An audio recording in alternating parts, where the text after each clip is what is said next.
Assalamualaikum. It's morning টাইমত ইমান ৰাতিপুৱা ইমান বৰষুণ বাপৰে আজি 4-5 দিন ধৰি বৰষুণ তো ইমান বৰষুণত ওলাবই পৰা নাই ঈদ কেনেকৈ গ'ল এইবাৰ গমেতে নাপালোঁ কেনেকৈ গ'ল ঘৰতে বহি ঈদ পাৰ কৰিব লগা হ'ল অলপ সময়ত চাগে বৰষুণ কেনেকা বৰষুণ পৰি আছে পুৰা পানীয়ে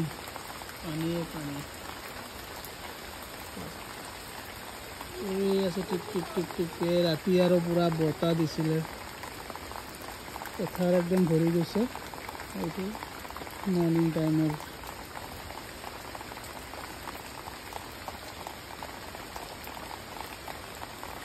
পানী হৈ গ'ল